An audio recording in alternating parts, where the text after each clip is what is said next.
Ms. Jew was accused by the police of faking her illness and playing up her symptoms. At the inquiry, Officer Rick Bond testified that he called her an effing junkie. In fact, Ms. Jew was suffering an injury as a result of being thrown to the ground by her partner. Hey guys, welcome back to my YouTube channel. It's me here, and today I am back with another true crime case. Today I want to talk about the true crime case, the murder of Veronica Nelson, and how the police and prison guards murdered her story. So let's get started into this true crime case video. So yeah, if you guys want to see my other videos related to this topic / true crime video, the videos will be on the screen right now if you'd like to check them out. They're on my channel if you'd like to check them out. So let's get started into this video. So yeah, I want to talk about her story because the reality is that the prison system in Australia killed her along with the police. I want to shed light and awareness about this and about how Aboriginal Australians and people of color as a whole all over the world and in Australia continue to die in police custody and nothing's being done about it. It just continues happening over and over and over again. You know, it's kind of like a genocide. So let's get started into the story. So on to her story / events leading up to her murder via, the prison system. Veronica Nelson was an Indigenous Aboriginal Australian woman who was very proud of her culture, her identity, and family. She was described by her family members as a very sweet person. Here are some of her family members' quotes about her when they were talking about her. "You'd come first before her, she'd go without a lot of stuff to help out. The little ones are elderly people in the area. A very kind young woman," is how Yorta elder Uncle Colvin Walker remembers his great niece. Veronica's gentle nature should have worked in her favor when she found herself locked in a prison cell in January 2020. Dependent on a person on the other end of the intercom system to respond to her polite calls for help. Unfortunately, with most cases that involve a person of color with the police and in prison systems, the brutal, inhumane reality of the police and prison systems were exposed for what they truly are, a true evil that they really are. They're not superheroes. The police aren't. Prisons are not. Despite the media trying to portray them as superheroes, and as society would call them, they're not superheroes at all. Veronica had been arrested after being accused, only accused, of shoplifting and was withdrawing from heroin while in custody after she was refused bail. The police only serve the rich.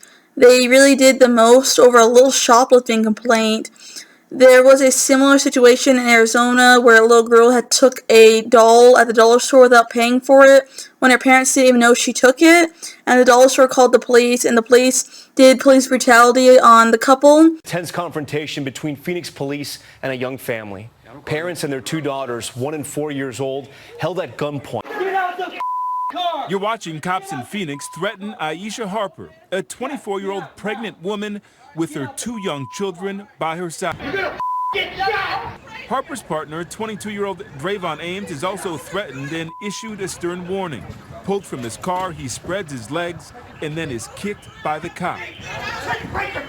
And threatened to kill a pregnant woman in front of her child over a dollar, like a dollar store baby doll. Police are the leeches of society. They're bloodthirsty. They're psychotic. They're like psychopathic. They're useless and need to be abolished. While in jail, in her jail cell, she had called for help multiple times, saying, "I feel sick, I'm spewing up," aka throwing up. She told prison officers in one of her many bids for help, when she was asking for help, she made over the telecom prison system intercom during the 2 nights she spent in the cells. She was going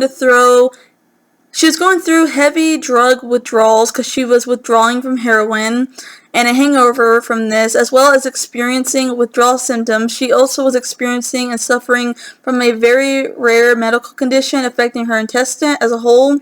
When she, a person of color, kept asking for medical help, she was told to stop asking and she wasn't going to get help. On our first night at the prison, no one checked on Veronica as her symptoms worsened. Nobody seemed to care, not the jail people worked at the jail, nobody, and the next morning her calls for help over the intercom were dismissed once again because people who work in prisons and police officers as a whole are psychopathic human beings. They're not to be admired. They're just awful, awful people. On the night she died, the inquest heard a prison officer lied to her several times about calling a nurse on her behalf when he or she never called anyone on her behalf. Technically she was murdered because this all could have been avoided if they took her pain seriously, but they didn't care, at all, it seemed. But because she's an Aboriginal woman suffering from drug abuse, they dismissed her claims because she's a druggie and because she's Aboriginal. Because of her race, her actual race and her drug history background. The nurse on duty the night Veronica died didn't even read the patient file notes left by her colleagues before she went to take medication to Veronica, who had been crying out in pain and suffering, to a prison officer over the intercom. The nurse also failed to ask prison officers to open the cell door so she could access Veronica properly. Veronica had asked via the intercom, asked for medical attention over and over and over again, but she was denied, claiming it was only for emergencies, and her case wasn't an emergency at all.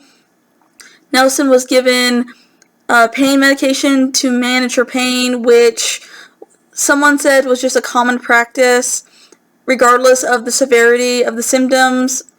Veronica Marie Nelson was later found in her jail/prison cell floor. She had died from her condition at the Dame Phyllis Frost Center in January 2020. A necropsy/autopsy listed Nelson's cause of death as complications of Wilkes syndrome in the setting of withdrawal from chronic opioid use. An inquest into her death has been examined in the adequacy of prison health care, the impact of her Aboriginality, and Victorian bail laws. There is a trend here in Australia of sketchy nurses, police, and prison guards, not taking anyone who is Aboriginal or a drug user seriously. There's just a pattern of repeated abuse by these people of Aboriginal people. It keeps on happening to this day. A medical panel told there had already been several missed opportunities to save Veronica's life from the profound malnutrition and vomiting spout, which contributed to her death at the end.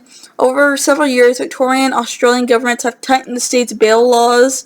It's created a situation where people charged with minor offenses such as shoplifting, which is what this victim was allegedly doing, who are already on community correction orders, have to prove there are extraordinary circumstances as in justifying their release on bail. The laws meant that when Victoria was arrested on December 30th in 2019 and charged with missing a court date and shoplifting, she had to try to clear the bar of providing exceptional circumstances existed. It's very telling that the Australian government to this day is refusing to take action and continues to let people of color die in their jails, and supporting police and the prison officials despite saying they were going to change this so it doesn't happen again. It keeps on happening. They don't really seem to care at all. They have been accused of a cover-up of this true crime case. A private company with a $700 million contract to provide health care to inmates in Australian prisons in Victoria. Victoria Prisons has denied it attempted to cover up the failings in the care of Indigenous inmate Veronica Nelson after a coroner heard key evidence wasn't collected and passed on to investigators. If you guys like this video, don't forget to comment, like, and subscribe.